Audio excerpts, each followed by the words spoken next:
Bonjour, bienvenue à toutes et à tous sur Cocotte TV. Aujourd'hui, nouvelle vidéo de présentation. On vous parle encore de carte mère Asus, mais cette fois en Z590, donc à destination des nouveaux processeurs Intel Rocket Lake S, les processeurs Core de 11e génération. La carte mère du jour, c'est la ROG Strix Z590E Gaming Wi-Fi, une carte mère qui est vraiment très jolie, mais aussi très cher, hein, on est à plus de 400 €. On aura 14 plus 2 phases d'alimentation, 4 DDR4 qui vont pouvoir grimper super haut en vitesse. Et après, bien sûr, on a un équipement ultra complet avec l'Ethernet 2,5G, le Wi-Fi 6, des tonnes de M2. On en a 4 au total, 2 en PCI Express 3.0, 2 en PCI Express 4.0. On a également une partie audio bien musclée. On vous propose, comme toujours, de la découvrir. C'est tout de suite, c'est maintenant, c'est sur Cocotte TV.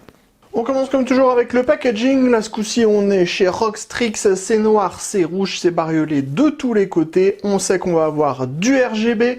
On est sur du Z590, donc pour les nouveaux processeurs Core de 11e génération d'Intel, les Rocket Lake S. Et bien sûr, on va retrouver toute la bardée de petits logos Intel, Core, Optane, Nvidia SLI, Aura et bien sûr Wi-Fi 6 également. On continue avec le bundle. On va trouver la notice d'utilisation, une planche d'autocollant, le DVD avec les pilotes, les utilitaires, l'antenne pour le Wi-Fi 6, un petit card holder à mettre dans le fond du boîtier pour soutenir la carte graphique. Ça, franchement, c'est une très bonne chose.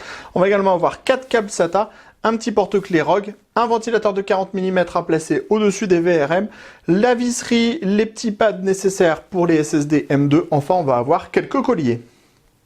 On se lance donc à la découverte de cette Z590E Gaming Wi-Fi. La première chose qu'on peut vous dire, c'est que la carte mère est ultra belle, elle fait ultra haut de gamme, elle est hyper travaillée. On a un PCB noir mat, et après on va avoir des énormes dissipateurs en aluminium. Donc on en a deux, on en a un ici au-dessus d'une partie des VRM, un autre ici, les deux sont reliés avec un caloduc. On a un énorme radiateur en aluminium avec du RGB au-dessus d'un des emplacements M2. Là, pareil, là ici, une grande barre avec deux emplacements M2 en dessous et on a un très beau radiateur au-dessus du chipset. On a des plastiques qui sont irisés, donc qui tirent bleu, violet selon les endroits avec des zones RGB à l'intérieur.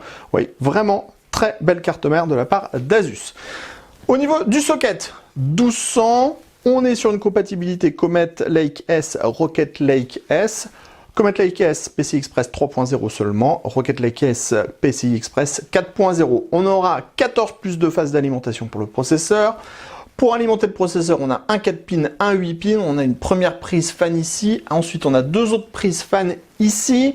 Viennent ensuite 4 DDR4 en 5133 en OC maximum. On pourra mettre une barrette de 32 Go par canal. On est sur du dual channel, 128 Go de mémoire maximum. Ensuite, on a le postcode, le 24 broche ATX, l'USB 3.2 Gen 2, l'USB 3.2 Gen 1. Ensuite viennent 6 SATA. Et dans la partie basse, on va retrouver tous les borniers pour l'USB, des ventilateurs, le power on, le reset, le HD audio.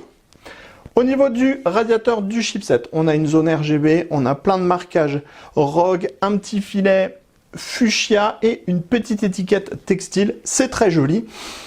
Le chipset va desservir 2 M2 en PCI Express 3.0 4X et un PCI Express ici en 6X câblé en 8X.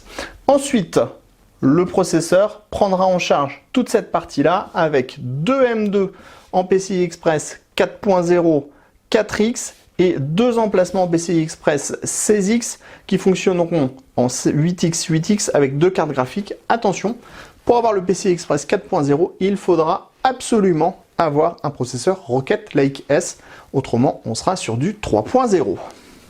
Ici, vous remarquez, on a une petite structure spécifique. Ça permettra de venir installer le petit ventilateur de 40 mm qui était présent dans le bundle. Enfin ici, on a la partie audio en Supreme FX 7.1, séparé du reste du PCB de la carte mère. Et au niveau de la puce, on est sur du codec ALC 4080. À l'arrière, même si c'est plus classique, la carte mère ne manque pas de style. On retrouve une nouvelle fois le PCB noir mat. On a une sorte d'encéphalogramme qui passe et on retrouve le logo Asus et les marquages Rockstrix Z590 E-Gaming Wi-Fi. On passe au panneau arrière qui est noir. Raccord avec le reste de la carte mère, on va retrouver un DisplayPort 1.4, un HDMI 2.0, deux USB 2.0, les boutons pour la gestion du BIOS avec le ClearCMOS et le Flashback BIOS. Ensuite, on va avoir 4 USB 3.2 Gen 1, donc en 5 Gb par seconde. Ici, on trouve deux Ethernet en 2,5 G, tous les deux avec des puces Intel 225V. Ensuite, on va retrouver 4 USB 3.2 Gen 2 10 Gb par seconde avec deux types A, deux types C. Ensuite, les borniers pour le Wi-Fi 6.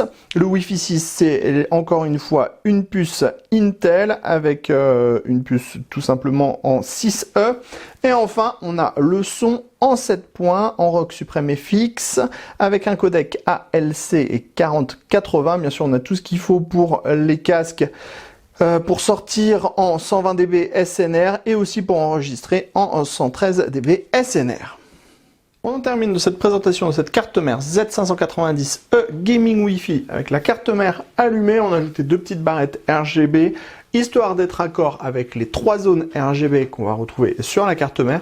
On en trouve une première ici au niveau du radiateur du chipset. On en trouve une seconde au niveau du radiateur M2 PCI Express 4.0 4X. Enfin, on en trouve une troisième derrière le ventilateur, juste au-dessus du gros radiateur qui vient refroidir une partie des VRM. Clairement, les zones sont relativement discrètes pour une fois. C'est assez joli, c'est tout dans le même sens et ça colle parfaitement au reste du design de la carte mère. Sur ce, on se donne rendez-vous très prochainement sur cocoteland.com pour toutes nos news, tous nos articles, tous nos tests à propos du matériel informatique.